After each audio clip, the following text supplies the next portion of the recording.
So House lawmakers are now debating the spending cuts and the key tax carve-outs and all that kind of thing, and what President Trump calls his big, beautiful bill.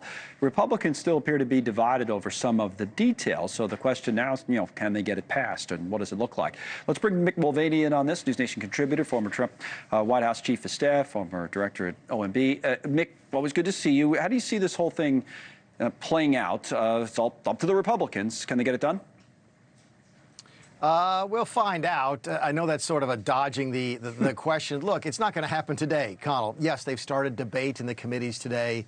There's no hard timeline here. They said they were going to get to it by Memorial Day. I don't think anybody really expects that. I'm sort of feeling, look, the history of Congress is that the really tough votes take place in 2 times a year. Late July, right before the August recess, and Christmas, right before the Christmas recess. And you sort of get the feel that's where this thing is going. I think they're going to go back and forth. They don't have the votes right now. That's fine. It's a very tight margin with the Republicans in the House. So it's not like this is going to sail through. There's going to be a lot of horse trading, a lot of negotiations. Yes, it started today, but it might not finish for quite a while. Let me go to the tablet. I'll just bring up a few issues. I think a lot of people know this or have heard of it, maybe not all together, like what's in it. I'm going to come back, I think, to Medicaid, cuts to Medicaid, and then you got immigration, defense, tax cuts being extended, on and on to things like SALT, state and locals, big here in New York and other high tax states, no tax on tips, the increasing the child credit, all this kind of thing. So that's the whole idea when they say big, beautiful bill. There's a lot there. Back on that first screen and back to that first topic. What have you made of the back and forth over Medicaid this week? We've seen, even among Republicans, Josh Hawley and others. Yeah, that a lot of Republicans can't agree on what Medicaid is supposed to be. For some folks, it's health care for the truly poor. For some folks, it's a health care for just about anybody who wants it. It's really interesting.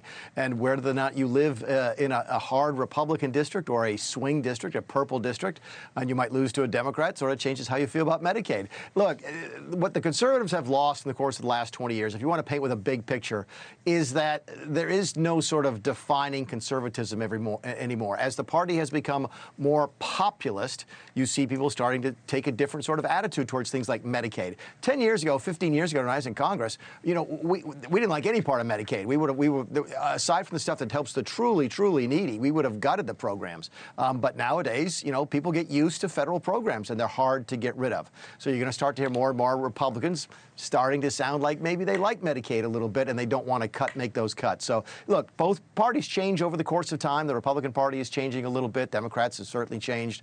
And you're going to be harder and harder to get a consensus. Medicaid is only one of several topics they're going to have a difficult time agreeing on. Let me ask you about the president here for a couple of minutes and shift gears for a moment. He's in Saudi Arabia, of course, and continues with his mini trip. 2 numbers, one on the tablet to start there.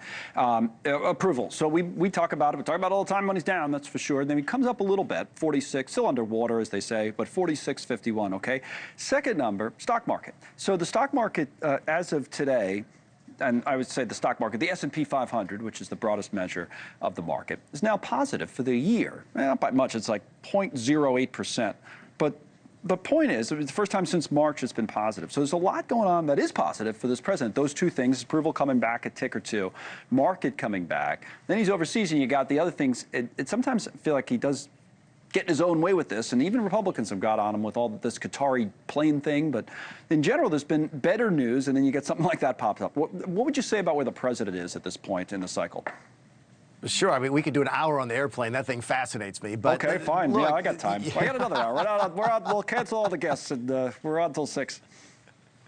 The approval ratings, I think if Donald Trump has put one thing to bed, look, there's a lot of questions swirling around. What is he going to do? What he's not going to do? If you go back to that interview he gave, I think it was the Sunday before last, what's the one thing we know? He is absolutely not running for a 3rd term, all right? Yes. We all knew, I knew that from the beginning, but he sort of put that to bed. Yes. Approval ratings right now don't matter to Donald Trump because he doesn't have to go before the voters again. The people that watch the data that you just put up, the people that care about Donald Trump's approval ratings, the key people that care more about the stock market for right now, at least in the short term, are the people running for re-election in 2026. Right. It's those House Republicans. We just talked about the narrow margins. The Republicans are desperate to keep control of the House. They want to keep control of the Senate. They're the ones who watch. I don't think Donald Trump watches those approval ratings nearly as close. He still cares. Yeah. Look, everybody wants to be liked. That's just human interesting nature. the market's come back that much. I mean, it's interesting that it's back. It's positive for the year.